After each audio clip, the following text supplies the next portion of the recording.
It's trash day, I'm putting you out, it's trash day. Putting you out, it's trash day. Putting you out of my mind. It's trash day, I'm putting you out, it's trash day. I'm putting you out, trash day. I'm putting you out of my mind. Now I'm gonna clean up, now I'm gonna clean up, now I'm gonna clean up the house. I'm taking all your garbage, taking all your garbage, taking all your garbage. It starts with some beer, so you shouldn't have fear. Two garbage guys with facts, but they both still have tact. It's that time at last for the best damn podcast. It's Can Crusher Day! And welcome to Can Crushers on the road. Mark is in Kentucky. Paul is still at work. Literally, Paul, welcome aboard. Literally on the road right now. I'm driving in my car, getting done with work a little later than normal. It's been a hell week here, Mark, without you. I mean, I'd hate to tell you that you actually do something around here, but you actually do something around here. And I don't miss it at all. Oh, I bet not. I hope you're having a great time rubbing elbows with the bigwigs, bro.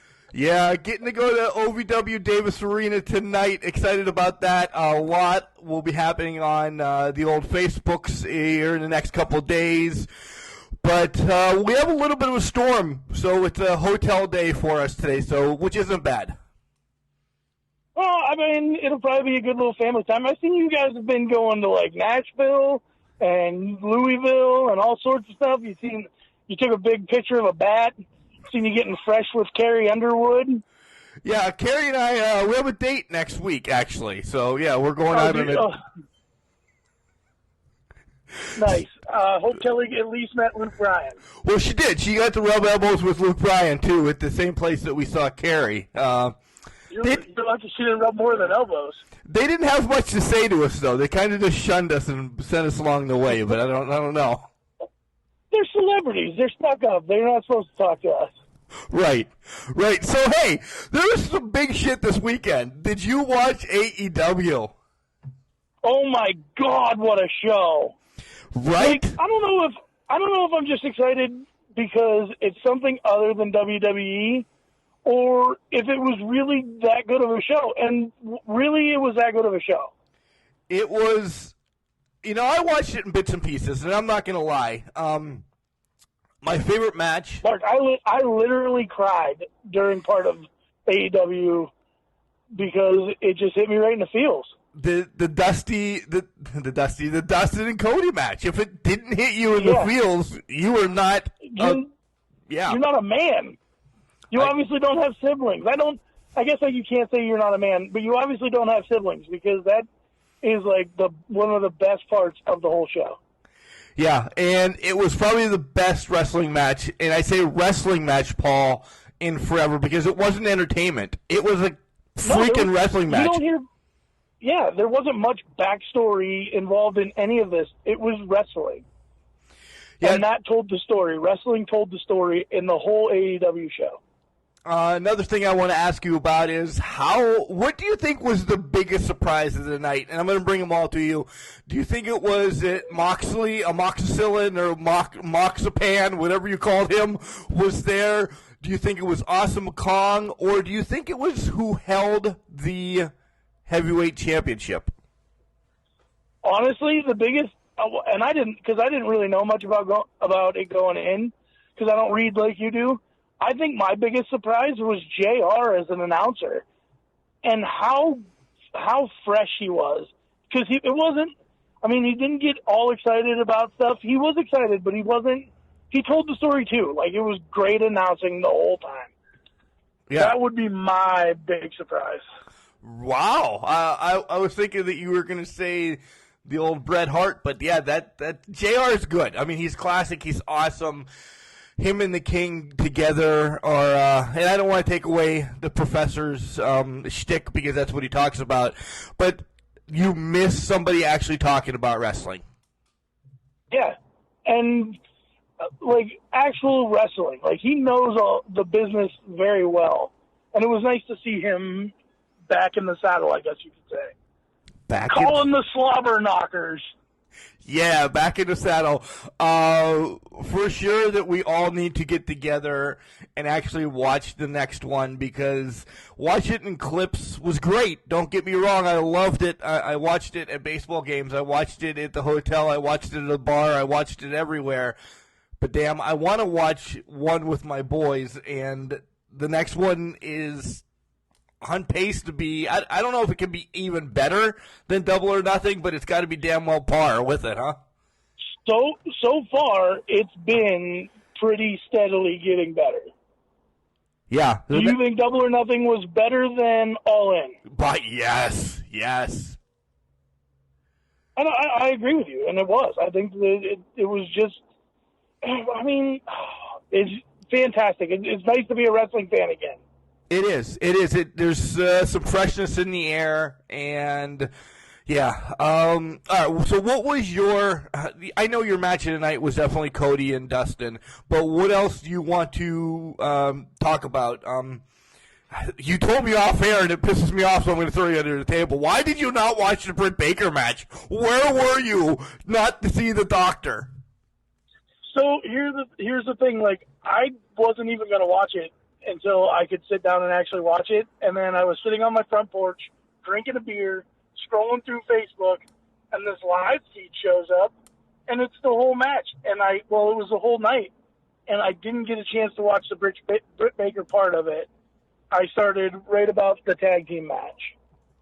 Yeah, and there's the Young Bucks and there was nothing wrong with a tag team match. As I said with Chad, it really wasn't spotty. You know, they did their things, but it wasn't spotty as WWE spotty, because it was innovative. Because it was all spots.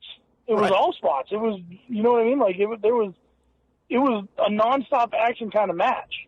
Yeah, it really was. I was exhausted watching it. I had to crack open another beer just watching it. Gutting the beer sweats. That was probably my second favorite match of the night, was the tag team match, actually. Nice, all right. Omega and Jericho killed it, but the Young Bucks were fantastic. Yeah, they are just, they're high speed. And the Lucha Brothers are just as high speed. You know, they're made for each other. They really are. And rematches are going to be had, and you're going to see this a couple more times, and I'm all right with it. We always say, as long as there's a story behind it, we're all right with it. But there's nothing else that's going to get stale with that, because right now it's just pay-per-views. Like, there's no show.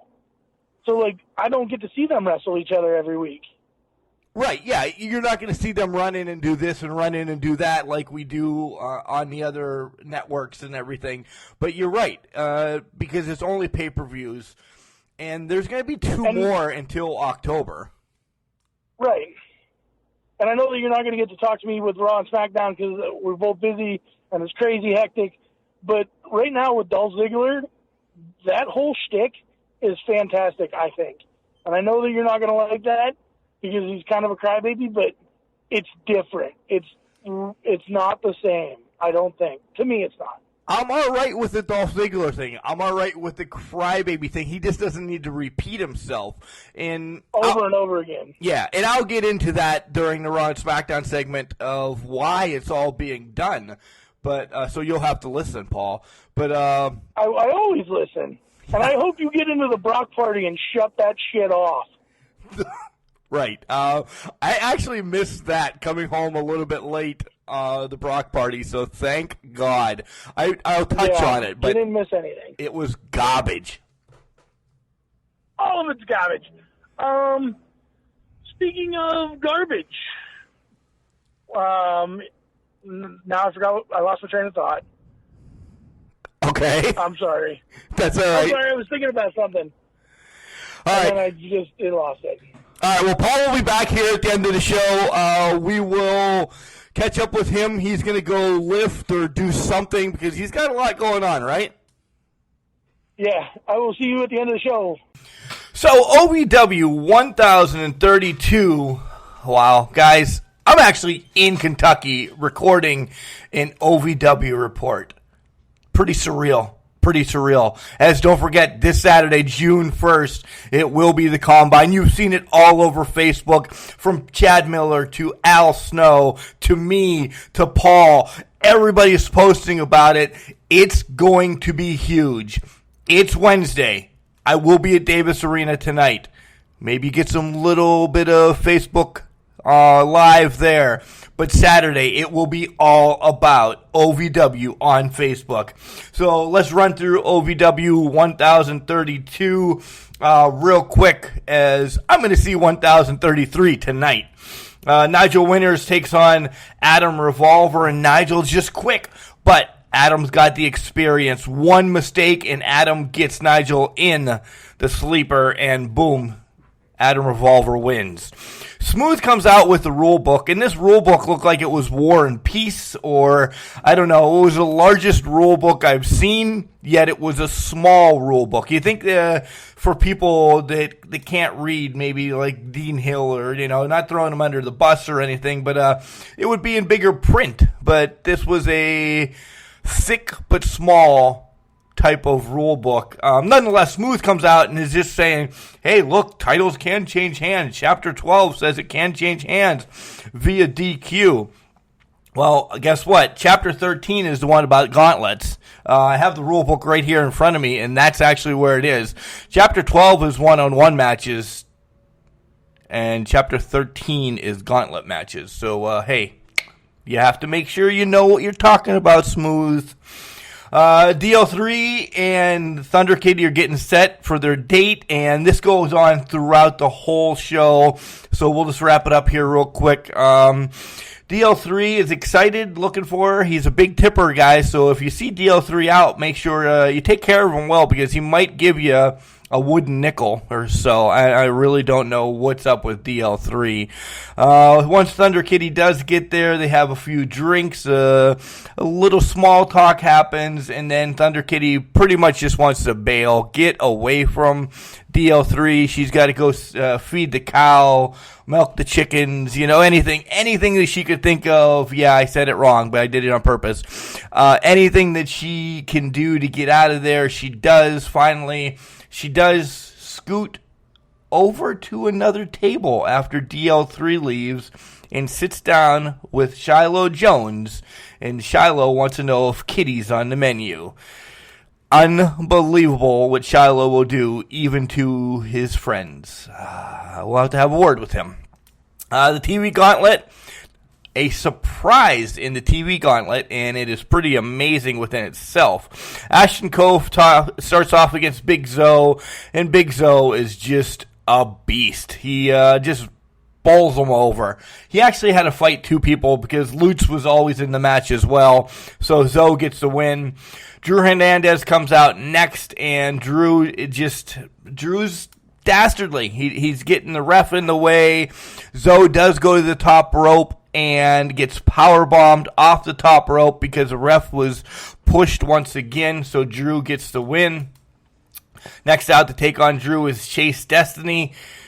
Chase tries. He tries starting fast, but once again, the powerbomb from Drew, it was kind of like a pop-up powerbomb that Kevin Owens used to do, caught Chase.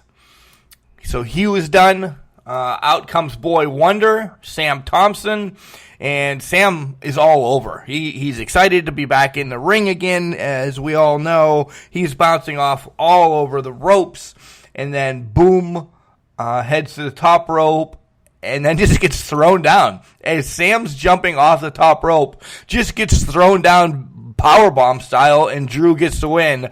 But here is the news of OVW. Randall Floyd makes his return, and can I tell you what a sweet blonde mustache he has. This thing looks like Thunder Lips from the Rocky movies. It is just so clean and looks great. We've seen Randall Floyd. He's been on Raw, so it's not like he's been off. He's just been busy outside of OVW, but he comes back to OVW in the real deal. Few hard strikes to Drew, gets him down on the mat, figure four, and we have a new TV champion, and it is Randall Floyd. Smooth, again, looking for Dean Hill, but Megan Bain comes out of Hill's office and says, hey, I at least have a championship shot at the next SNS. So it sounds like Megan Bain's going to be taking on Kali at SNS coming up. So that's pretty big. Megan, a young upstart. Smooth actually bullies his way, I said it, bullies his way into Dean's office, has some words with him, and I don't know. If you watch some of the footage that ended up on Facebook, after he leaves the office of Dean Hill, he kicks a cameraman.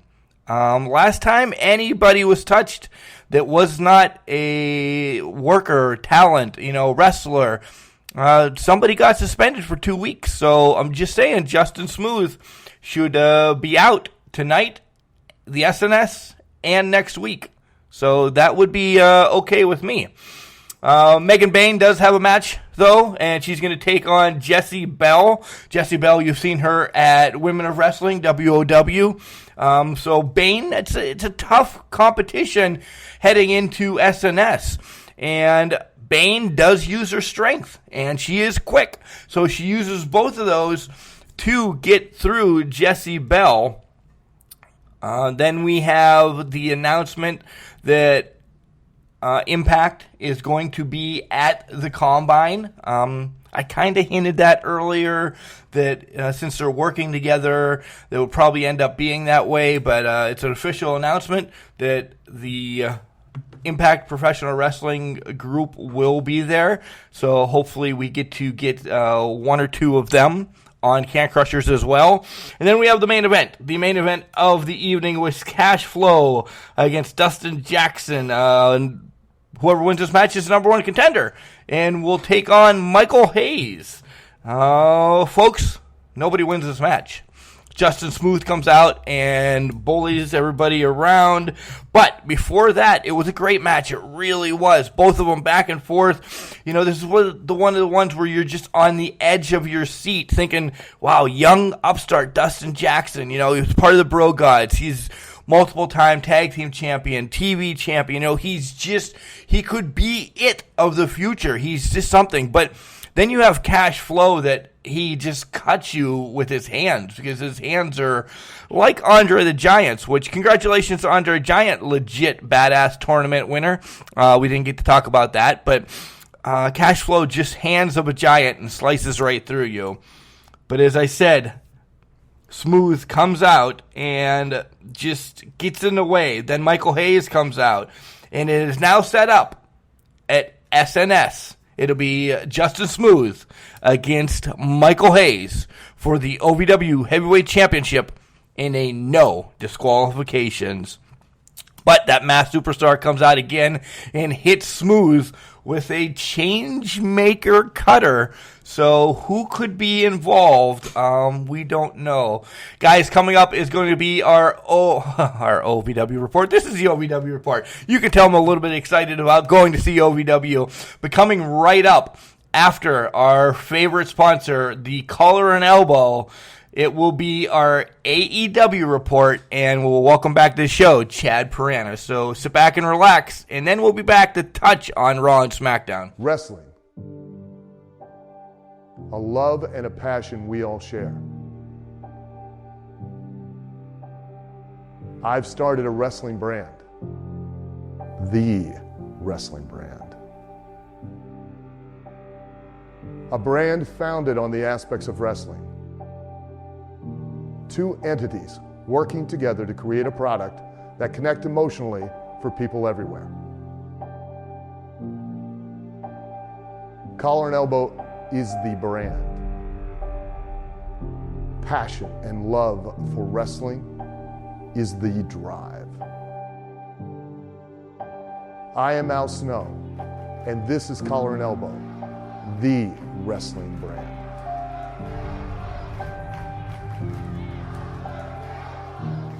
And welcome back to Can Crushers. Guys, as we talked a little bit earlier, Double or Nothing was this weekend, and we really didn't send them because we don't have that money yet, but we knew that this guy would cover Double or Nothing more than anybody else.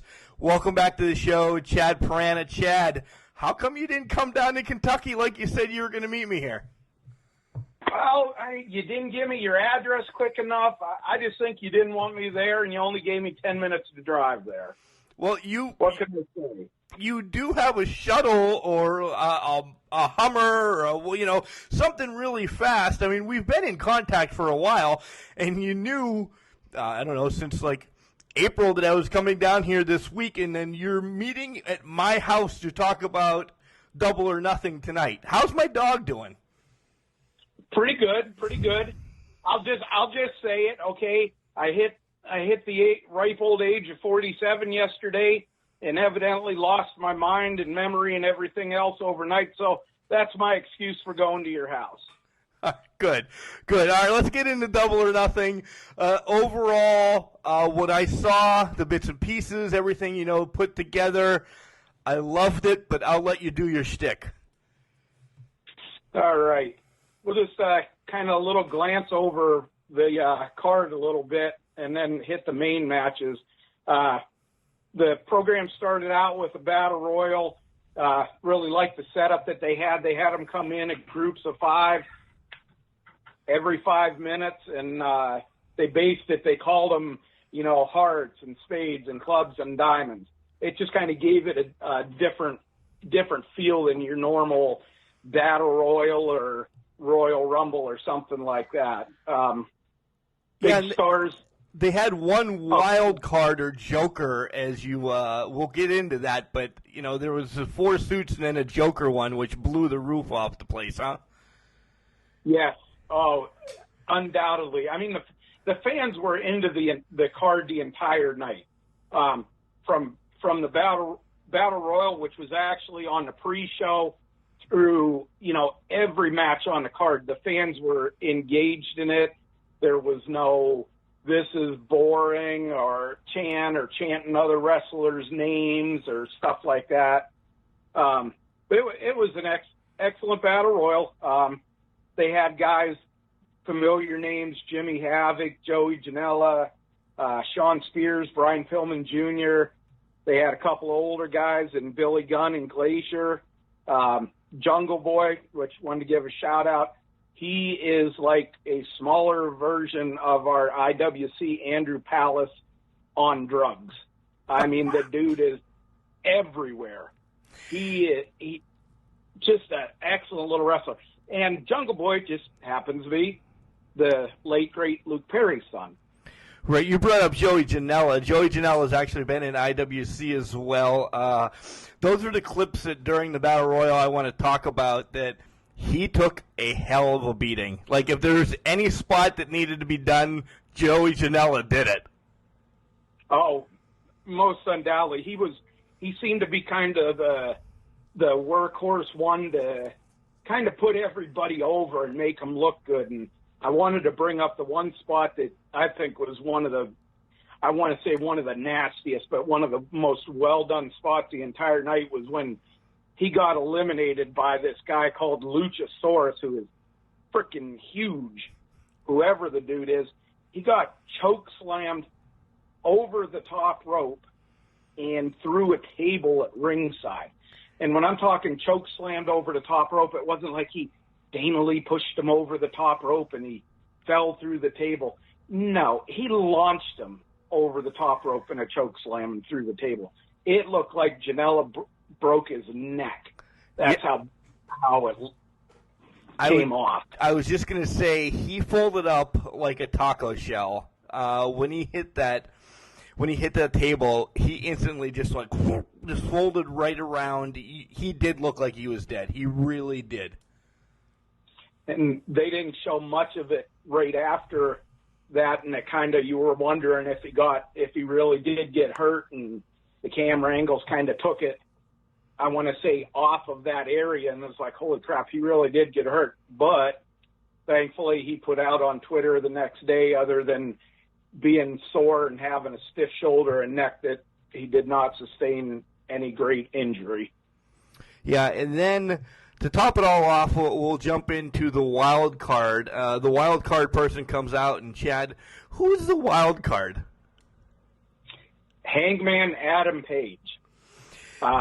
Ring of Honor.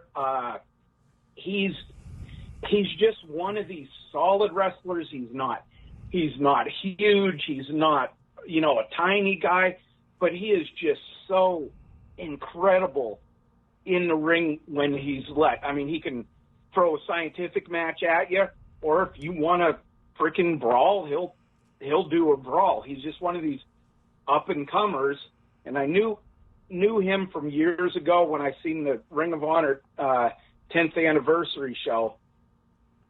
The kid had something at that time, and now he's just developed to where he's, I'd say probably one of the top 20 in the sport overall, in my opinion. I would have to agree. And the winner of this Battle Royal, whatever they were calling it, because my notes are back in Pennsylvania, got a future title shot. That is correct, right? Yes, it was announced that the winner of the Battle Royal would face the winner of Kenny Omega and Chris Jericho, and that would determine the first AEW World Heavyweight Champion, which come later in our broadcast here, there was a big surprise with that. Yeah. With the championship belt in that. By the way, we can do spoiler. We don't have to stay with it. That belt was amazing. I'll let you announce who brought it out if you've yet to see it. I don't know how. You must be living under a rock if you've not seen who brought out the AEW Championship belt. But that is a championship belt that people are going to want. It doesn't spin. It doesn't shine with like glitters and sparkles on it. It's a flippin' championship belt. For the old time wrestling fans, title that it reminded me of, but upgraded a little bit, was the old North American title from Mid-South. Oh my God, wrestling. Good call. It has more panels from what I've been able to see clearly on it. It has some more panels, and it's a bit bigger than the old North American title, but it looks so much like that title. It was like instantly when this person pulled it out of the bag for the brief few seconds that you could see it because of something else going on. Just a gorgeous title. It's a throwback to the older titles before, we got to have diamonds and rubies and 15 different colored panels and, like you said, spinning and stuff that should be reserved for kids' titles, like 5-year-olds' titles, but that's just me. No, I agree. All right, along with the card, we had one more match on the pre-show, correct? Yes, it was Sammy, and I'll butcher the name, Guevara against Kip Sabian. Good job. Guevara, I've seen a lot from Wrestle Circus. Was a show that you could watch on Twitch, a show that you could watch on the internet. And Wrestle Circus is not defunct. They just need a new home. But Guevara is amazing. All right, go ahead. Yeah. The match itself, I mean, they went back and forth. They started an old school match as much as you can, where they did a bit of feeling out, and it seemed kind of slow. But then about midway through the match, they just kicked it in gear. And I'll say this here for the first time, and then probably many times in the other matches, none of these matches became a spot fest. None of these, they told a story, things flowed together, stuff didn't come out of nowhere, and it is, God rest his soul, this is the way, the American Dream, Dusty Rhodes, when he was a booker, whether he pissed people off or they loved him, the matches always told a story. They always were, developing and gelling in that. And I just got to say, right off the bat, you've seen in this pre-show match, that's what they were going to do with the card. Folks, I don't know if you've noticed, but that's one of the big things as Can Crushers. We want a story. If we're walking into an independent show, if we're walking into something that we've never seen before, it just doesn't matter. If you tell us a story for that 3 minutes that both of you are coming into the ring, tag teams or singles or whatever, that's all we care about. We don't need to know your past. Tell me a story about tonight. And for most of us, this was the first time we've seen a lot of these AEW stars. And as Chad said, they told a story. And now he's a fan. Huge fan. It's no secret. Those who know me know that I like wrestling, that I'm not very fond of the Connecticut product as it is. I have a few favorite wrestlers, but my love of them stems from the other federations before they got to where I want to dare say that 9 times out of 10 wrestling doesn't matter. It's how many butts you can put in the seat and how much money can you put in my pocket. Let me stop you right there before we get to the main card. Can you say that AEW this weekend was wrestling and not entertainment? And you know what I mean by that, right? Yes, absolutely. There wasn't a match, and it how you like to watch a pay-per-view. To each is his own, but there wasn't a focus on the sizzle, the fireworks. The announcers were not, arguing back and forth and everything and making all the lights and stuff like that. This was, and like you said a few minutes ago, when we were talking offline, this was as good as the Crockett Cup show that we went, minimal with the sizzle and, the oohs and ahs. This was wrestling. This is the way it's supposed to be. This is what people want to see. Storylines, the wrestlers putting a good match together.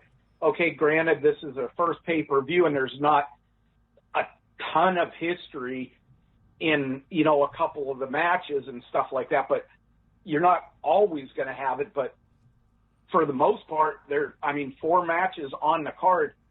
It was developed from when AEW was first, hey, let's do this. They started putting things together. Yeah. The card just made sense, I guess, is the easiest way to put it.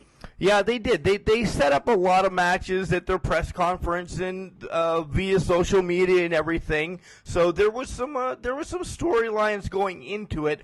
If you're just turning it on though for the oh my God, this AEW thing starting, you might have been lost. Even the old man that you are, and I'm a year, 2 behind you. We at least caught on. We caught on quick. We know what's going on. We are also nerds that are all over social media, though, for the love of God. Yeah, I could, this getting back into the wrestling and watching it go into the independents, and that, it just makes us feel like, back into childhood when the stuff was, we didn't understand it as well then, but when the storylines and you got invested in it, whether it was a Magnum TA Nikita Koloff Russians American thing or, somebody turning on their longtime tag team partner, you got invested in it back then. It was something that you loved watching.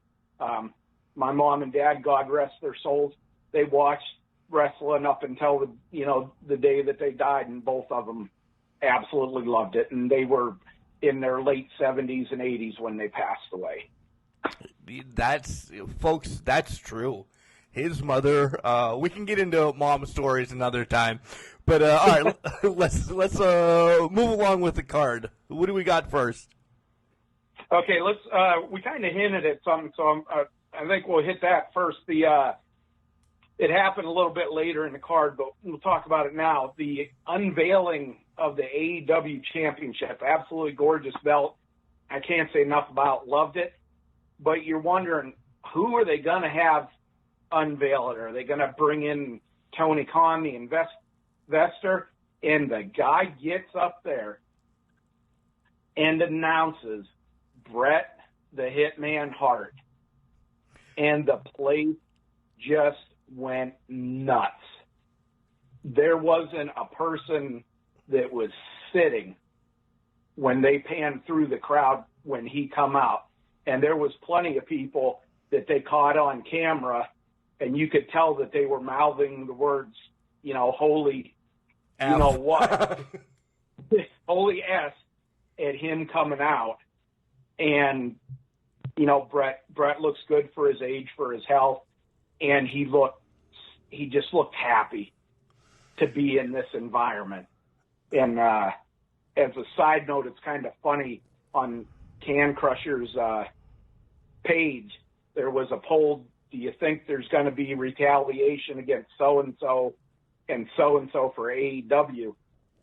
If you remember not years back, a couple of months back when Chris Jericho officially signed with AEW, the dear McMahons, other than his matches, wiped everything of Jericho off of the WWE channel, off of the network.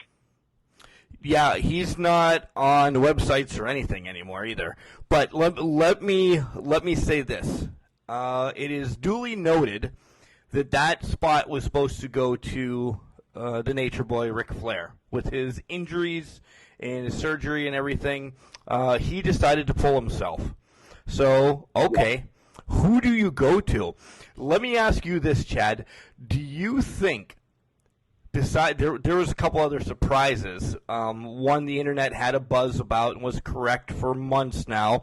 Another one was a shock. But do you think this was the biggest, I don't want to say asset, because who knows how long Bret's going to be around, but do you think this was the biggest shock of the night, that it was Bret Hart that less than a month ago was inducting his friend Jim the Anvil Neidhart into the WWE Hall of Fame? He is now on their competition. I think, honestly, it was, because like you said, and we'll talk about it, a little bit later, the other surprises and stuff like that. The other surprises I could see that happening, was kind of, your attitude and everything. But this one, they didn't say anything about replacing Ric Flair or anything like that. And although Flair would have been great for this, I think Bret doing it actually was better than if Flair would have done it, because this started off, or I want to say started the road to all the surprises coming up. Yeah, I would agree. I would agree that I think, Nate's doing it would have been great, but having Bret do it is like, holy shit, plus more. It's with the history that he has with WWE and, the Montreal screw job and all that stuff, and then getting back in Daddy Vince's good graces and everything and stuff like that. I was honestly floored. I was like, no way in hell. And I didn't believe it was him until he actually stepped out on stage. But it was definitely, to me, it was the shock of the night, non-wrestler, active wrestler related, for sure. Yeah, I would have to agree. Like I said, folks, I was watching it via clips. Chad was the good boy of the group and ponied up. He asked me if I wanted to go over, and I said, sure. Again, I'm in Kentucky though, Chad. But the next one we're going to split. We're going to watch it together. We're going to have some beers and some friends over. Either one of the houses. I'm making sure that, damn it, I sit down in my recliner and watch that. Yeah, the next one's definitely shaping up to be good. But let's stick with this one. All right, on with more matches. Okay. First thing, right before the announce, for those who might not have known, Jim Ross made his return to announcing, and he's going to be working with AEW on a very steady basis. JR is simply the best that there's ever been in the business, in my opinion. and this is his first real gig job since his beloved wife passed away about 2 years ago, was taken very suddenly in a tragic accident. It was really good to see him out there. Yeah, and in the English professor's shtick, as it is already set to be up, he kind of talks the same thing about JR and how he is, damn it, the best in the business. Yep. Okay, matches. Real quick, there's a couple of them. You had SCU against the Stronghearts, SCU being Christopher Daniels, Sky and Kazarian against SEMA, T-Hawk, and El Lynchadon. Excellent match. I mean, if you're a big fan of wrestling, you knew who, or at least heard of a lot of these guys. It was an excellent back-and-forth match, very well-paced. For a six-man tag, I can't remember seeing a better one since the mid-'80s, because it just well-paced, well-put together. Again, told a little bit of a story, and it wasn't a spot fest. Yeah, ROH is trying to bring back this the whole six-man. They have the championship and everything, but it just never felt real. You know, not that anything feels real, but you know where I'm going with this. But this was a great match. Little side note, Christopher Daniels will be at IWC Super Indy on June 16th in Pittsburgh. So, folks, if you don't have your tickets, you damn well better get them, because that's going to be a hell of a match. He's not in the tournament, but nonetheless, make sure you come to IWC Super Indy. Okay, back to AEW. And you know what's a theme with this and these wrestlers and stuff like this that's great with AEW is, other than a certain promotion overseas, New Japan, I'll just say it, Mark can edit it out if he needs to. I don't. There's wrestlers from everywhere, all kinds of abilities and stuff. They're not focusing on just, big guys or anything like that. There's just people from everywhere. And the last organization to really do that and make a success of it was NWA. Back in the day with Dusty Rhodes and Flair. I got to give all the credit what they're already putting together, Cody and Brandy and the Young Bucks and Omega and everything like that. They're doing it the way that it's supposed to be, the way that people want to see. I was just going to ask you that, and I know the answer because we had a 12-hour ride to Concord, North Carolina. But do you think that Cody and Brandy and Kenny and the Young Bucks are going to run AEW like a territory? They're going to, this guy that is now a surprise. If you haven't seen who it is, you're living under a rock.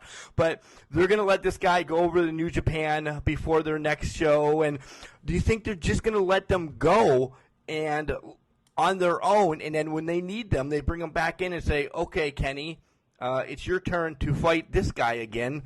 We really just need to say this guy's name so we can talk about it a little bit, but I'm waiting until you reveal it." I think they're going to be running it like a territory and not do live house shows and everything. They're just going to do their weekly show and then their, air quotes, pay-per-views when they want to have them. I think that's really where they're going to, and until maybe I could see them maybe changing it a little bit if they get bigger talent and they get how can I put it? They get out there and people see what the product is. They got a hell of a talent base already, but attracting other names and things like that, I think they're going to do it, like you said, run it like a territory to a degree. But what I see them doing is they'll have these guys coming in and stuff like that. They'll tape them for matches. They're gonna, again, I hate to keep using the phrase telling a story, it's not just going to be, oh, we're bringing in so-and-so from New Japan Wrestling and he's wrestling, whoever the world champion is for the title, because people aren't going to, oh, that's going to be a great match. You're going to put a hell of a match on. But if the guy's not going to be there, then you're going to have the Brock Lesnar, right, situation of where, okay, there's a title. Okay, he comes on pay-per-views and he walks out to the ring once a month. That's why the fans are irritated with WWE the way they are, is because of that. They want people that are going to be there and going to be there for a while. So I think they'll develop the storylines through TV tapings, through the pay-per-views, maybe some house shows or some combined shows with other places. I think that's how they're going to develop it at first. Yeah, and I think that's a good path to go down. All right, on to more matches. We have a lot of sidetracks, by the way. Yes, it's very easy with this because there's so much history with everybody. The people, hey, I've seen them here and here. And it's a testament to them, again, that they brought this together. Well, for sure. And pulled it off what they did. I mean, you could bring in, 50 of the top names in wrestling and still have crappy matches, no storylines, if that wasn't the case with this. That's called Raw and Smackdown. Yeah, exactly. The wild card rule. Anyway, the female match was originally supposed to be Britt Baker. Wait. Ray. It's Dr. Britt Baker, DMD. Get it correct. Oh, it's that old age. I forget about things again. Dr. Britt Baker, Kylie Ray, and Nyla Rose. Well, they all come down to the ring, and then Brandy Rhodes comes out. And she takes her jacket off, and she's in her gear. And my initial thought was, oh, great. Not that she's not a great athlete, not that she's not beautiful, but just, I was like, no, don't do this. Don't do the, I'm going to put myself into this match because I'm an owner thing. And she says, I told you guys that this triple threat match was going to be great, but I don't want a great match. I want an awesome match. And the music hits. And somebody that you haven't seen for years comes on, Awesome Kong. I lost my shit. From TNA fame, I won't even say the WWE crap, but from the TNA fame, and again, another pop, the crowd went nuts. And it's been years since she's been relevant, other than a passing tweet or anything like that, so it just shows, like, holy cow. The match itself, in my opinion, and I absolutely love Becky Lynch, I think this match was better than the WrestleMania main event. Yes. Yeah, that's enough said. Yes. It didn't. Again, no spot fest. Things rolled. Their moves were crisp. No dead time. It just looked so good, and I was like, I honestly thought, and this is because of our brains being programmed to what is readily available on Monday and Tuesday nights. I'm like, okay, is this going to be what makes or breaks AEW in the women's division? I think of all the matches on there, this one could have made or broke, the division. And it was a great match.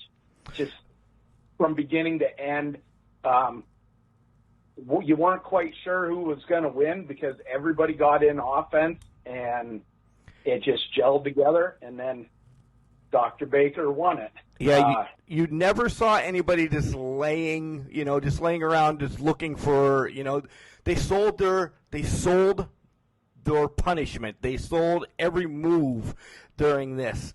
And to piggyback the question that you said about the make or break of the women, don't forget they have Allie. They've just signed a couple more women recently. Penelope There was Ford. one today they just sold or just Signed. Yeah. And I can't think on who. I can't think off. I didn't even think to write it down because I was going through and looking for other things. Another very strong independent that actually, I just remember WWE had made her an offer and she declined it. Right. Which seems to be a lot nowadays, but. Oh yeah, you're going to see a lot of declining of everything. If I look it up, it's fine. Nonetheless, everybody who knows, listening to the Can Crushers, but this is a make or break, and I think it made it. It was awesome. So moving along. Okay, next match was Best Friends. Chuck Taylor and Trent beat Angelico and Jack Evans. Another really well put together match. If you didn't know who they were, you could just watch it and really appreciate how athletic it was, how it flowed. Very, high flying sequences were so well put together. It just didn't look like a botch fest. Everything looked good. The only thing that I have negative to say about this match, and it's not the wrestlers themselves, but it took away from the match a little bit. The announcing was horrible in this match. It reminded me of Monday night or Tuesday night's announcing and how it takes away from the match a little bit. Okay. If I was, I'd give it a 4-star, a 5-star match-wise, and the only reason being written down is the announcing just interfered. It's like I actually turned the volume off. I muted it because it irritated me within 2 minutes into the match. Now, this is actually one of the matches that I saw minimal clips on. I really did. So even during the clips, I didn't hear anything of the announcing because it was just, I don't want to say it was a spot fest clip-wise, but it was a spot fest clip-wise. It showed all the big moves, and it didn't show anything. Probably one of the least matches I really cared about for the night, so I wasn't really upset that I didn't get to see all of this one. So moving along. All right. The next one, and I'll butcher some names here, but Aja Kong, Yuka Sasaki, and Emi versus Sekiro, Hikari Shida, and Rio Abe. The only one I knew during all of this was Aj Kong. I've seen her before. The rest, it was just being brought over with the whole collaboration with New Japan and everything. So I really didn't know much about these ones as well. But I know Aj put on a hell of a show. Yeah, it was a really good match for the number of people, and it's always harder when you have more people in a match to have a 4-star, 5-star match. Just because you got so much dynamics going in and you concentrate on, 2 or 3 people, or how do you do it? But it was actually a really good match. The only thing that goofed up, and again, not the wrestler's fault, but towards the end of the match, one of them, and I can't remember which one it was offhand, did a move, and it really looked like it was the end of the match, and the ring bell guy actually rang the bell, and everybody turned around and looked at him like, what the hell are you doing? What the hell are you doing? Literally, the ref turned around and looked at him and was like, oh, okay. And then they went for a little bit, had the finishing, and they got it right. That was the only thing that was odd about that match. Okay. We're getting into the big matches, though, now. Here comes the big matches. Okay, the first big match, Dustin Rhodes and Cody Rhodes. Starts out, Cody comes out, and he walks down to the ring. Him and Brandy walk down to the ring, and he reaches in under the ring and he gets a sledgehammer. And he turns around, and there is the King of Kings throne back up the stage. Cody goes back up the stage and destroys it with a sledgehammer. And if you should know kind of where that was going, if you watch wrestling, it was a direct slam against Triple H and the WWE. Oh, sure as shit it was. We're destroying your kingdom, and we're starting it now. That, there was no hints of it either. It wasn't just, there was a throne happened to be there, that there just happened to be a sledgehammer laying about. It was Triple H's legit logo on that throne. No ifs, ands, or buts about it. I know it's a cross, folks. I know it's a cross. And all crosses can be, does this look? No, it was Triple H's freaking logo on that one. Yeah, if you remember a couple of WrestleManias ago, he come out with a crown and the skeleton face, and this cross was his big thing on his throne, on his scepter, on his mask, and everything. Yeah, it was. I want to say laughing, but they said, they're not holding anything back, and Cody went right after. And what a fitting person to do it, to go right after him, because Triple H has had nothing but negative stuff to say when he will answer anything about AEW or Cody Rhodes. He's called him a has-been, a never will be. Pissant company. Yeah, and, so it was, but that was a great way to start the match. And then Dustin comes out, half of his face painted, he looked to be in good shape, and, for his age and having not wrestled a lot. And to me, this was my favorite match of the night. This was the best match of the night, in my opinion, because it told the whole story of brother versus brother, generation versus generation, and it was an old school match. There wasn't the gimmicks, there wasn't the run and interference, except for a little bit minorly at the end. It was just a hell of a match. It made the pay-per-view right then and there. If I didn't see anything else on the pay-per-view, I would have been happy paying what I did after that match. Yeah, Chad, this match got you emotionally involved. From the get, you were just like, oh man, it's either you were all with Dustin or you were all with the new young buck, Cody, and just wanting to be part of the history. And it just, again, we're beating the dead horse with it told a story. But before they got going, they both kind of like tapped their heart, pointed up to the heavens, and they went to the respected corners. And the crowd went nuts for chanting Dusty, Dusty, Dusty. That's where I got teared up. And after the match, more happened after the match. I'll let Chad tell you about that. But you're right.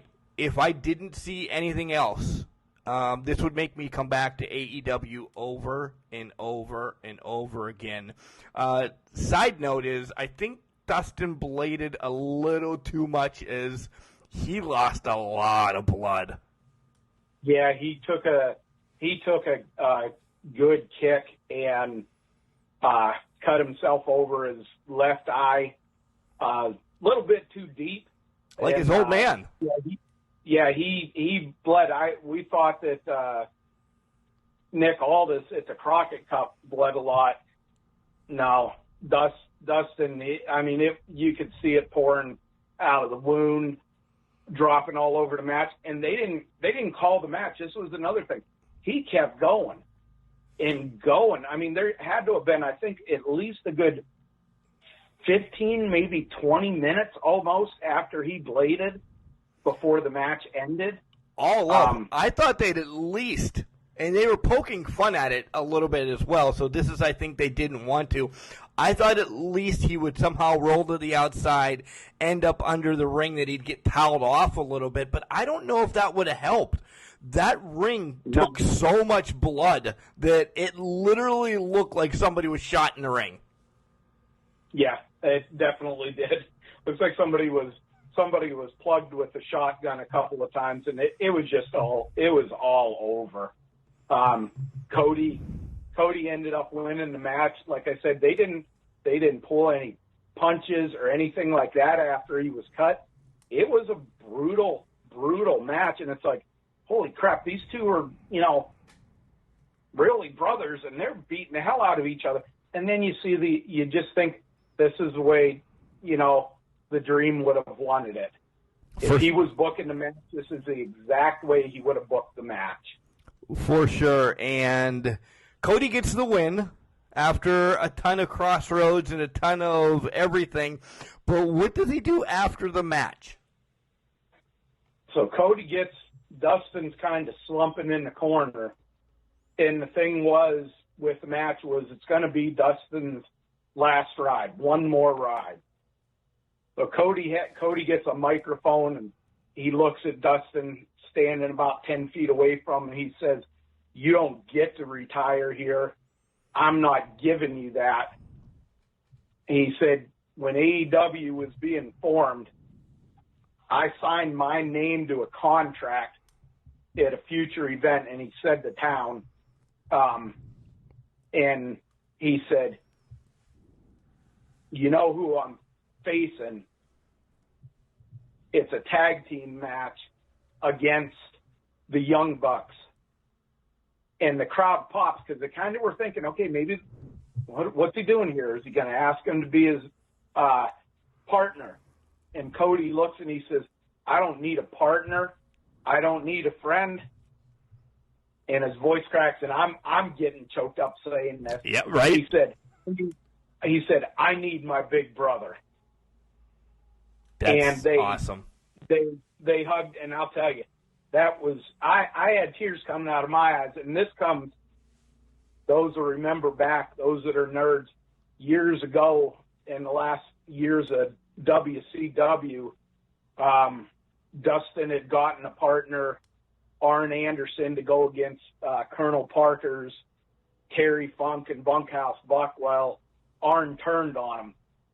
Well, Dusty ended up coming down. This was weeks later to get revenge because they broke Dustin's arm, actually legitimately broke his arm in the match, or in the attack afterwards. And Dusty said, he said, the Earps are blood, the Kennedys are blood, the Rhodes are blood. And he said, "I want you," he said, "if you can carry my fat old A down to the ring." You can say ass. "You want to carry my fat old ass down to the ring, I want to be your partner." And Dustin looked conflicted. He played it so well. And you can find this clip on YouTube. It's great. And he said, "I don't need a handshake. I don't need anything. I just need a hug and a kiss from my son." Yeah. So it was a replay of that angle, a redo of it, but it was just so fitting. It's not something that's been overdone or that you could really overdo. I'm sure, though, if Vince McMahon tried, he could screw anything up. But it just, the end of that with Dustin and Cody, and then Cody helping him back because Dustin was legitimately, he was starting to suck wind at that point. He looked in pretty bad condition, and helped him back to the ring. Yeah, he lost 100 pints of blood by then. Yeah, I think he said on Twitter, I wish I would have copied it, how much he lost, and he had to go a transfusion that night in the hospital, and the stitches and staples and everything like that. But just a hell of a match. Like I said, to me, I would have been happy if the card ended at that point, but thankfully it didn't, and we still had, 2 other humongous matches come out. This next one, the tag team match, Chad, this is where I don't want to say it wasn't a spot fest. I don't want to say it was a spot fest. But if there was one that I could pinpoint that leaking a little bit towards the spot fest, it's the Lucha Brothers against the Young Bucks. Yeah, I would have to agree. I've never been an overly huge Young Bucks fan. They showed me a bit more in this match because they had a little bit of the spot fest, both of the teams, but they went so long and it didn't seem to be. It was okay. The match was a great match. It flowed. It wasn't overly done. The false finishes weren't overly done. The 25, super kicks in a row that look like a bunch of 10-year-olds are doing them. I'll give you that then. Yes, if you're going to say it that way, I completely agree. The moves in the way that they innovate moves or just come up on moves on the spot blew my mind with some of these spike power pile drivers and this, that, and the other. My God. Yeah, they were pulling just everything out, and as I was looking at the replay a little bit of it, just kind of wanting to catch a little bit that I might have missed going out to get a drink or something like that. A lot of the moves, or not a lot, a good amount of the moves that they were doing were from other teams that they had faced. They were paying homage to a lot of the other teams that they had faced. The Briscoes come to mind with the spike pile driver. Yeah. We've seen that. That's one of the Briscoes' big things.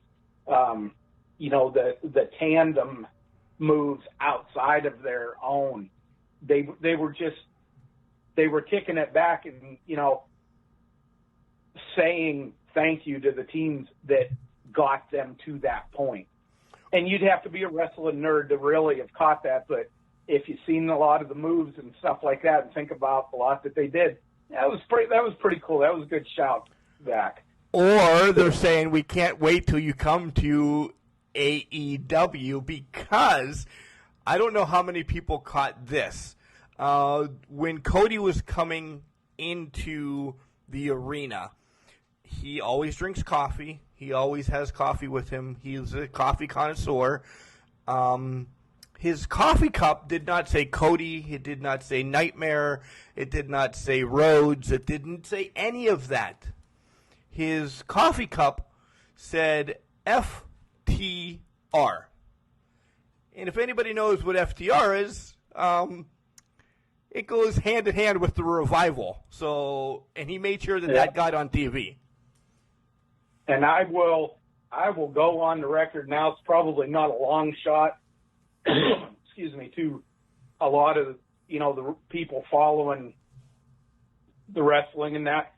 I will guarantee you, beyond a shadow of a doubt, when the Good Brothers contract is up with WWE, you will see them in AEW. As well, the Revival, and Arn Anderson will be a manager of one of them. Just leaving it at that. Yep. Foundation. You got to build something. You got to have a strong foundation for it to last. That is exactly what AEW is doing. They're not bringing in the people that are in it for themselves. They're not bringing in, no disrespect to old retired wrestlers or, guys that ran a video shop from their, trunk of their car and, since I can say it, kissed ass to other people that had money. They're bringing in talented people, proven people from all around. There hasn't been one person yet that's not a proven commodity. but without being overdone, without being, overseen, however you want to put it. Yeah, and that brings us to our main event, and it's a rematch. And it's Kenny Omega against Chris Jericho, and damn, does this just tear the house down during the match and then after the match. Yeah, it started out, these guys, they're old school wrestlers. Obviously, Jericho's been around the business for a long time, but Jericho just, the talent level with that guy, and you can get so irritated with him and years back and stuff like that. He knows what to do. He just knows how to play the crowd. He knows the things to say to piss people off or to get them to cheer him. And Kenny Omega, he's just a beast as far as a wrestler. I hate to use that because of Brock Lesnar, because I hate his guts, but Kenny Omega just literally, he's somebody that could wrestle a broom and have a good match, make a good match out of it. He has wrestled some inanimate objects before and made good matches, but we'll let YouTube cover that. Yeah, Kenny Omega in years past had a match with a blow-up doll and a 9-year-old. That one I don't agree with. Yeah, it was bad, and it hurt him business-wise. And there's a lot of the older guys, that just said you just should have said no. I don't agree with it. I probably would have walked away, but at the same token, he did what he thought he had to do to keep his job going, and he can apologize for it and make up for it. And I think he's getting away from the stigma of those two. His work in New Japan was just off the charts. He could wrestle anybody over there, and that's, in fact, where he had his first match with Jericho, and they just beat the hell out of each other. If that match there was a 5-star match, this match that they had at Double or Nothing was an 8-star match. From beginning to end, again, the old cliche, it told a story. They beat the hell out of each other. With wrestling, very limited props and stuff like that. They just very intense physical match. And, Jericho, he's getting up there in the years. He's older than me, and he still put on a hell of a match. He really did. He really did. And you're seeing more of Jericho, not that he didn't wrestle, but you're seeing more Jericho wrestle now. He doesn't need to do the lion salts. He doesn't need to do this. He doesn't need to do that. He doesn't need to have the list or anything stupid like that. He wrestles, and it's better for him. It is. He's allowed to show what he can do, what his, I don't want to say character, but what he's able to do outside of the big flashy moves. He just come up with he beat Omega with a new move that he calls where the hell is it now? Good job, Chad. One thing to do. One thing to do. One thing. Oh, I can't find the damn thing, but Judas effect. There it is. Sorry, people, I'm late. He's old. With a new He's old. Judas, which was basically, it was kind of like a spinning elbow more than a forearm, and it looks bad. It looks like he's going to throw a discus punch, and then he just hammers him with his elbow. Reminds me of years and years ago, Tito Santana and his flying elbow. That's what Jericho did, but from a standing position, and it looked wicked. And he come out of nowhere with that, little over the 20-minute mark, and that's how he beat Omega. And then all hell breaks loose as we have I still don't say the biggest surprise, but a confirmation that there's somebody coming to AEW. Absolutely. We talked earlier about the biggest non-wrestling surprise. Jericho's in the ring and he's playing the heel up so well, and he was like, "You people, should be thankful for me, and AEW isn't for you, it's for me because I deserve it." And basically, we should be groveling at the ground that his feet step on and everything. And all of a sudden, you hear the crowd start to erupt, and the camera hits. And here comes Jon Moxley, a.k.a. Dean Ambrose. And the crowd just goes nuts. JR is like, what the hell? Cuts himself off.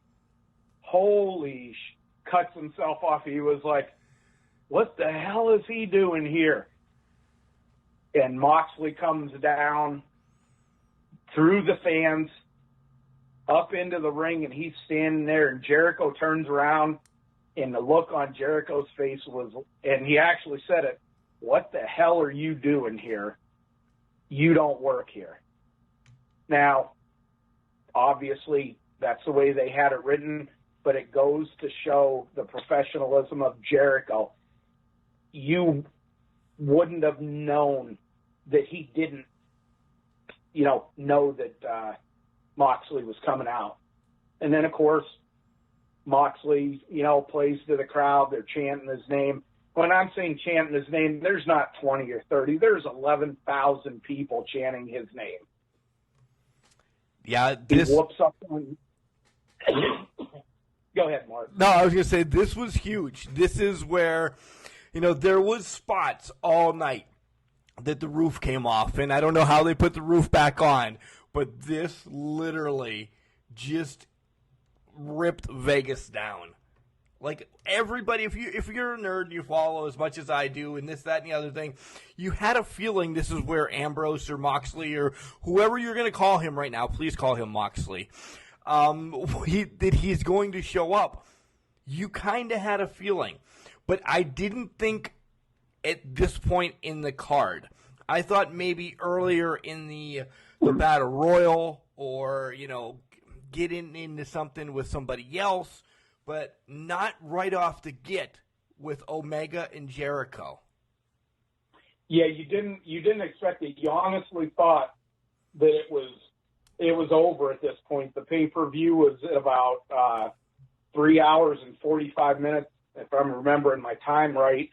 Yeah. You did not expect to see it anything more. You figured Jericho was going to talk smack. Maybe somebody from the back would come out. Maybe Cody would come out, or Hangman Page or something like that. And then Moxley comes out, and the place just lost it. Like you said, it blew the roof off. I can't remember the last reaction that I've seen like this. I hate to compare, but when Seth Rollins turned on the Shield, that is the closest that I can ever remember being to this type of reaction. And in that one, everybody was pissed off. In this one, they're just going nuts. They're like, what's going to go on? What's going to go on? And he beat Jericho up. He DDT'd him. Then evidently he felt that the referee needed a DDT, and he gave him one. And the classic line from the pay-per-view delivered by Jim Ross at the time when Moxley's kicking the referee out of the ring was, he looks like he's as fulfilled as he's ever been in his career. There was a tweet today that said, nobody does a tweet as good as me. A tweet. Jeez, Mark. Nobody does a DDT as good as me. So you know it's by Jake the Snake. He's like, but Moxley's DDT looks a hell of a lot better than Ambrose's. Yep. He had the arm hooked and high a little bit more. It just wasn't. It flowed, but it the professionalism of them. It's the veteran of them. It's not being fed this crap from people in the back, you know, who the biggest thing that they wrestle with is what shirt or tie to wear to the next meeting. Right. And sorry, people, you can tell that I hate WWE. I swear if I'd ever win a couple of $100 billion or come into it or something, first thing I'd do is buy WWE and fire almost everybody. Nice. And then he's got a pretty nice writing and commentary team in his back pocket, hopefully. Yes. If it's being written by, you know, or helped or put in by guys like Jim Ross, who's been around the business for years through when the business was at its best, Cody, Dustin, they have the input, the production. That's why I say they're pulling Arn Anderson in.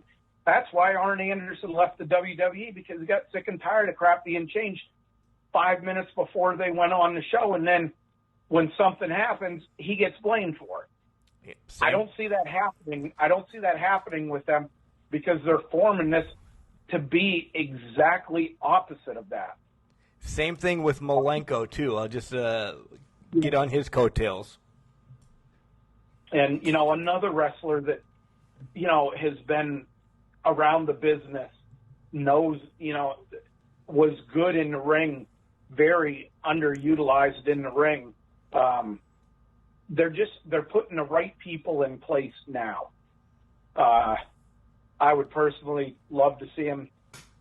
I'll plug him a little bit. I would love to see Jim Cornette get involved in something like this, because I think him and JR could really play off of each other and really make a real great product like they did before WWE got ruined so much. So Moxley comes in, he kicks the referee out. He looks like he's going to give Omega a DDT. Omega tackles him out of the ring. They start brawling. And you could hear the punches when they initially started throwing them. You could hear them hitting on the live audio on the pay-per-view. They weren't pulling the punches. There wasn't no slow motion stuff. They were beating the hell out of each other. So they battle through the crowd, and, you know, one gets a hit, the other gets a hit. They get up to the poker chip props or whatever, and Dean climbs up there, and Omega climbs up after him, and Dean kicks him and just plants him with the DDT. It looked like he stuck his head in the ground like a lawn dart, or into the chip, like a lawn dart. He picks him up, knees him in Omega's already broken nose, and then throws him off into a lighting table, and then poses to end the pay-per-view. So he's in the heavyweight title picture right off the get. The next pay-per-view will have Jericho against Hangman Page in for the first ever. Real quick, as we're going to go, this show is going to be about 2 hours if we keep going, Chad. Real quick, your pick for the first ever AEW champion. And we'll cover this more, but just real quick right now. First notion, Page. Hangman Page. All right. Well, we will touch more on that later. Chad, thanks for stopping by, and we'll talk to you real soon. All right, buddy. Thanks for having me, and I look forward to hopefully working with you in the future. Who invited you? All right. Well, Chad, just inviting himself back. But Callie said it right. Who invited you? I don't know, Chad. You might be back. You might not. You keep keeping these long interviews of hours. No. Chad will always be back. He does great with some independent stuff for us. He's going to cover some ROH. So we're gonna blow this up. We're gonna be all over the place. But let's talk about Raw or SmackDown. As guys, not a good answer from WWE following Double or Nothing. Everybody I've talked to in Little Can Crusher Nation has said not a good answer you'd want to follow up with something big. And when I caught Raw, I saw Woods was getting the hell beat out of him by Ziggler. So, setting up the whole Ziggler versus Kofi thing at Super Showdown Down Under 3.0 or whatever you're going to call this next pay-per-view. The names are getting long as the pay-per-views are, and they're just not good. As Paul said earlier, I'm okay with it being Ziggler, but it has to be Ziggler for the same reasons that Chad and I talked about, that Sammy's not going, KO doesn't want to go, Daniel Bryan doesn't go. They don't want to go to Saudi Arabia because they don't. They're not on the same page. They don't want to support what WWE is doing. It's a cash grab is all it is for WWE when they go over to Saudi Arabia. They're getting hundreds of millions of dollars thrown at them. That's why The Undertaker is coming back. That's why Goldberg's coming back one more time.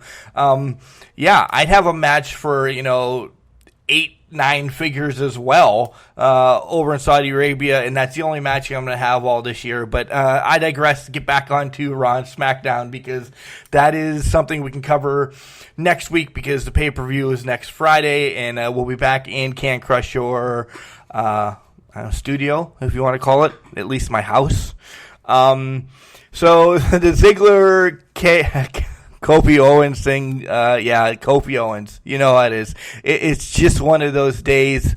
Then Shane and Drew come out and they're talking how they're going to beat up Roman and his family. And Lance, he's actually been in some wrestling matches around our area in Pennsylvania, big time wrestling. So Lance is on to be the dynasty, as Shane says, and he gets a snot beat out of him. At the end of everything, Roman comes out and helps him. Brock, what more can we say? He doesn't know that the Money in the Bank lasts a year. So, guys, it was just garbage again. It really was. That's why I'm really going over it. Mela and Truth are still running with this 24/7 title, which I don't think is great whatsoever. It was announced that AJ Styles was hurt at Money in the Bank and that he will not be competing anytime soon. Well, Corbin comes in and just slaps the taste out of his mouth, knocking him out. I bet you this does get set up for a match at Super Showdown as well. Becky and Nikki take on the Iconics, and Becky gets the pin. Lacey does walk out and walk back and forth again, so if she's going to do that whole shtick once again, I just don't know. They had a stupid block party that ran the whole time of the show, and what I pulled out of the block party is that the Usos can play beanbag about 3 feet away and get them right in. Now, beanbag needs to be, don't quote me on the exact directions or length or anything, but it needs to be about 12 to 15 feet apart, and you have to have some launch to it. You just can't, throw it in the hole like they were doing. Like, come on. Like, that really makes me mad. Just like when the kids are saying and there was a lot of wrestlers saying on the old Raw, what? God, what is wrong with this? Why is WWE gotten this bad? It is just garbage. It really is. And just to put those couple sentences together, the English professor, thank God he is recorded already, would have slapped me in the face with all those likes that I had. Ricochet and Cesaro did have a match, a lot of cool, spotty type things. Both of them are great. If titles meant anything, they both should have one. They both deserve one. They're both great wrestlers, but they're both being used wrong. This is a slam fest of WWE this week, folks. We've seen something better. We have. In the mainstream, we've seen something better. And I've said it for months now that I look more forward to watching OVW week in and week out. I love everything about it than dealing with the 5, 6, 7 hours of saturated garbage that we're being fed from WWE. Rumor is Ray is going to be back on Raw next week, and he's going to be giving up the U.S. title because he's got some injuries. I don't know if this is just a storyline or not to get Dominic involved. It's just being played out way too long. Bobby Lashley and The Miz and Braun Strowman and Corbin all in a four-way match, and they said it about 16 times. It is an elimination match. It is an elimination match. It is all right. I'm beating a dead horse, but we saw one pinfall, and the ref never counted out Braun and Bob. Never. They didn't count them out. There was no count out. Because the ref was making the 3 count roughly the same time that those guys decided to leave. So there was no count out. So why? Well, one is to protect Braun, because Braun still can't take pinfalls, and Bob shouldn't be taking pinfalls either because they're supposed to be looking tough. But now you have Corbin against Miz in the ring. And God love Miz. God love Miz. Got the wife who loves Miz or Mrs. And it's a great show. You know, season 3 looks like it's going to be back. And we have them all recorded. And Mike is so funny on it. And Mike's mother-in-law is great. But hey, can he go anywhere else? I've loved the Miz since he was awesome. Day one and everything. But he is just now getting sent down to the bottom because he's probably making a ton of money from Miz or Mrs. He really is.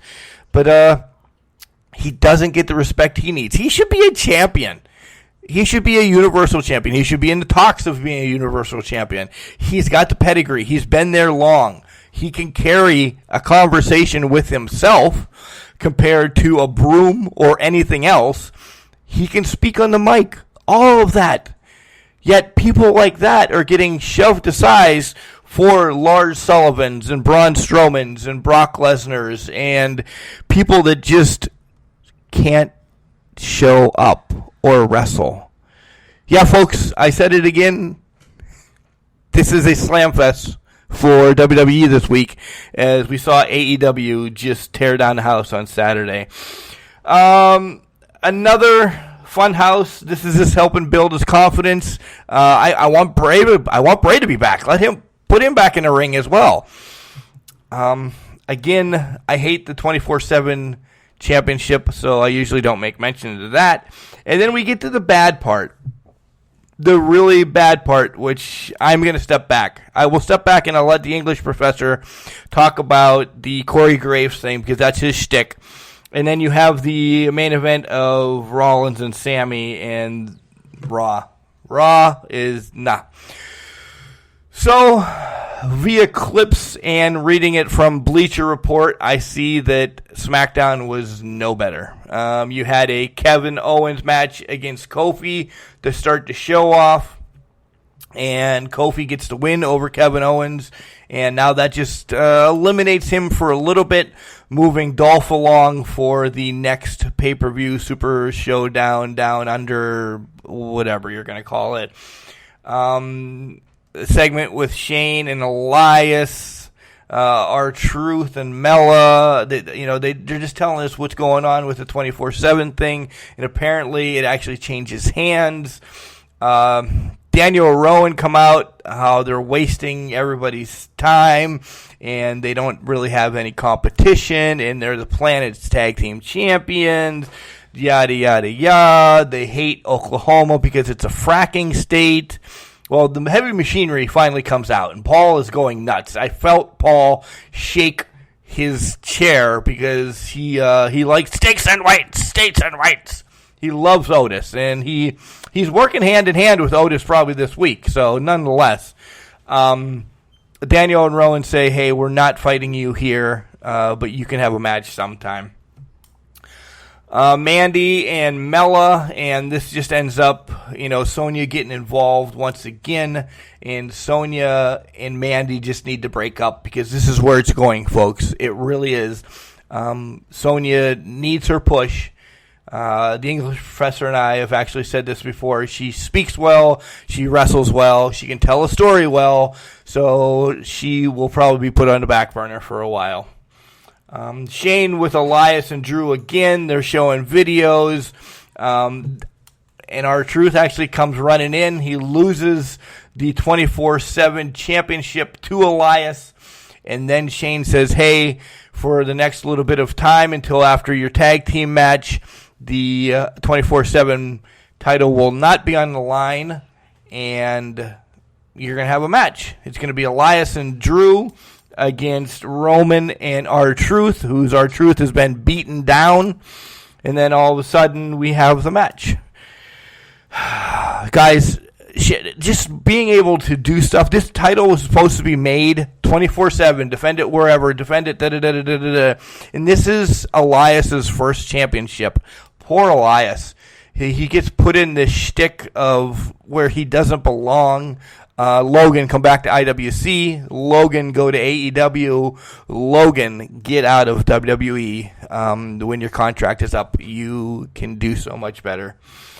We have Becky taking on Lacey Evans. So now Lacey can do crossover as well. The wild card is just something so anybody can cross over. Anybody can cross over whenever they want, however they want. Why does Lacey Evans get to cross over? She's not a champion. She probably shouldn't even be number one contender right now. Definitely to Bayley, but nonetheless, Bayley and Lacey have a match, and Flair gets involved. Bayley gets the pin. Flair comes back in after a little bit of a scuffle. Flair lays out Lacey, so it looks like the blonde bombshells are done as well. A big announcement, Undertaker is on Raw next week. Hopefully that will bring ratings from a 2.2 to 2.2.5. And then we finally have the main event. It is Roman and Truth against Drew and Elias, and Roman gets the victory. Truth does get his title back, folks. So that's all that matters. Truth is your two-time 24/7 champion. Bobby the Brain Heenan spent many evenings in the guest seat of Tuesday Night Titans, answering questions from Vince McMahon as well as the studio audience. At times, he also had a few questions of his own. "Sir, is this your wife?" he asked one of the fans. When the gentleman affirmed that the lady to his left was his wife, the Brain asked a follow-up question. "How long have you been married?" The studio audience member proudly proclaimed that he and his wife had been married for 20 years. Heenan's last question was a piece of advice that perhaps was a couple of decades too late. "Do you realize that if you'd have killed her on your wedding night, you'd be free by now?" Perhaps the man was offended. Perhaps the sad irony had sunk into his head. Either way, he sat there without an answer as other members of the audience laughed or groaned. In another more family-friendly instance, Heenan argued with a young fan about his use of the term weasel. "Do I look like a weasel?" the Brain asked the boy. "Do I have a tail? Do I have whiskers like a weasel?" Seated next to him, the man who originated the Tree of Woe by hanging his much smaller opponents upside down on the turnbuckles and kicking them without mercy, the real-life, kind-hearted Big John Studd suppressed an amused grin. Even as a young English professor, I knew there was something different about these segments. These are the entertainment portions of sports entertainment. Bobby Heenan orchestrating the betrayal of Hulk Hogan by Mr. Wonderful Paul Orndorff.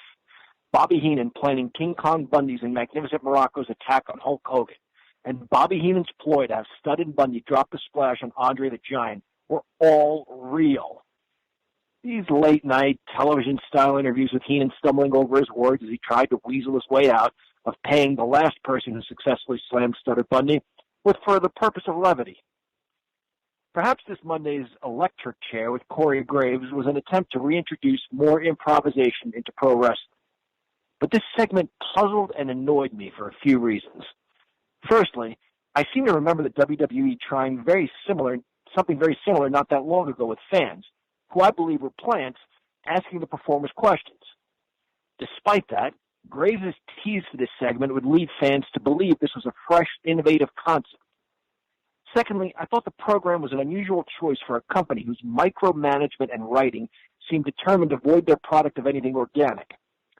And finally, the characters didn't fit the material. You're either the straight man or you're the banana. Corey Graves' commentary favors the heels, most of the time. Renee Young is definitely the rah-rah babyface announcer, except when she wants to hear Elias play his guitar.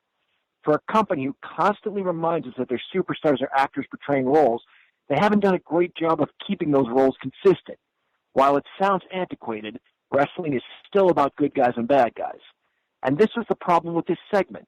Corey Graves is not Vince McMahon. Graves is funnier, more hip, better dressed, and better looking than McMahon. He's also the heel commentator most of the time. Although Graves isn't Vinnie Mac, the worst part of the electric chair is that Sami Zayn isn't Bobby Heenan. That's unfair. There was only one Bobby Heenan, and there'll never be another. Honorable mention goes out to Jerry the King Lawler. Heenan and Lawler were like hip-hop artists in a rap battle. They could look at your shirt, your shoes, your complexion, and they could run with it, humiliating the recipients of their taunts.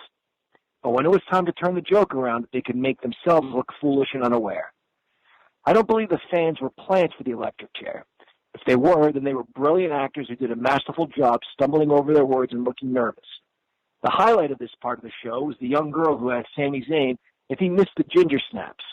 When Zayn asked if she meant Becky Lynch, the girl answered, yeah, and raised her toy version of the Raw Women's Championship. The crowd laughed and applauded the Irish Lass Kicker super fan. But Zayn didn't seem to know how to respond. He avoided questions from the fans and instead went for shock value by saying that he was prepared to answer inquiries about his love life or AEW. The electric chair was easily the worst part of Raw and did irreparable damage to the rest of the show. While it was painful to watch on its own, its damage was further-reaching and it bored the crowd for the rest of the evening. A fine match between Seth Rollins and Sami Zayn received very little crowd response. The Can Crushers are all for giving the wrestlers a chance to speak for themselves while involving the crowd. If WWE is going to continue with this program, they need to be sure they have the capable performers. They may also choose to never feature the electric chair again and act like it never existed in the first place. In today's English Tip of the Week, we'll take a look at action verbs. An action verb expresses an action. Any form of the verb to be is not an action verb. For example, be, become, and belong are not action verbs. Kevin Nash stormed the set of Nitro and said, "This is where the big boys play. Look at the adjective. We ain't here to play." There is so much wrong with Kevin Nash's statement, but the most egregious error in his quote is saying that play is an adjective. Play is a verb, and it's an action verb. It describes an action. When Hulk Hogan presented the Hulkster Award to superstar Billy Graham at the 1987 Slammy Awards, his introduction included, "This man dug himself out of the ashes and climbed all the way to the mountain top." That's a very descriptive sentence. But is the Hulkster using action verbs? The answer is yes. Dug and climbed are action verbs. Speaking of the superstar, he was supposed to be on Hulk Hogan's Survivor Series team, but a vicious attack by the one-man gang in Butch Reed put Graham on the shelf for months. It also took him away from his managerial duties for The Rock, Don Morocco. When Morocco screamed into Gene Okerlund's microphone, "If Superstar had to claw his fingers into the ground and scratch his way here, if he had to bite and drag himself by his teeth to be by my side, he would do it." Morocco's impassioned statement about his friend and manager has several action verbs, including claw, scratch, bite, and drag. Which of the following two sentences contains an action verb? "If you're 5'7" with red hair, you belong to Art Anderson." Or, "The Hulkster drops the leg." We know belong is a form of to be, and therefore not an action verb. Also, drops describes the action of what the Hulkster is doing with his leg. So the answer is B. The Hulkster drops the leg. Let's take a look at two more sentences. Ted DiBiase stuffed $100 bills down the throat of Jake the Snake Roberts. Sentence number 2, Ted DiBiase thought about which diamonds he wanted on his $1 million belt. Which sentence has the action verb? This time the answer is A. Stuffed is an action verb. Ted DiBiase stuffed $100 bills down the throat of Jake the Snake Roberts. In the second sentence, the $1 Million Man is just thinking about which diamonds he wants. Thinking is not an action verb. And with that, class, you're dismissed. This is the heir apparent Chris LaRusso, and you're listening to the Can Crushers Podcast. Mark, it's my favorite section of all time. It's the garbage tip of the week. And my garbage tip of the week is, it is getting hot as hell out, even with the rain. Please do not leave your animals or your babies in the car with the windows rolled up. You're an asshole if you do so. Wow, that's not. I'm right into it. That's right not garbage at all. That's truth. That's hashtag truth. You're garbage if you do something like that. I completely agree. If you're having your dogs outside and everything as well, make sure they have water, very accessible. If you're leaving shade. If you're leaving your babies outside, you should just go to hell right off the bat. But if you're leaving your baby outside, make sure it's chained to the tree so it doesn't go anywhere. Well, that one, the way that you put them both together has blown my mind. I'm okay with saying stuff about the dogs and stuff about the babies, but when you have them together, they kind of don't go together. Like, I can't say, make sure you tie your baby to a tree and leave its water outside with it. No, the baby should actually be inside. You do see people leave babies out or babies in their car when they run to the store real quick, and that's not acceptable. Even if the air conditioner's on, don't do that. Take your kid with you. That drives me nuts. And this all brought to you because I was watching Snapchat the other day, and a girl in Tennessee right now was videoing a puppy and a baby sitting in there's no pan around. It was just in the car. Paul, Tennessee is hot as sin. It is, yeah. Monday, when we were actually in Tennessee, it was about 97 degrees in the shade with a rainstorm on you. It was flipping hot. It's hotter than AEW. That's how hot it is in Tennessee right now. It is. All right, I'll do the shtick, Paul. I will unfortunately be back to work on Monday, and I'm not happy about it, but I'm not going to lie to you. I can't wait to see you. Oh, I do have bad news. I know what it is. So you can tell them. You know what it is. I have an idea. I want to apologize. I want to actually thank and apologize Al Snow and Chad Miller for the awesome invitation to come Saturday. We have a playoff game coming up, and we have practice on Saturday, so I will not be able to make it. I really appreciate, and it's actually killing me to throw this fucking opportunity. Sorry, to throw this opportunity away.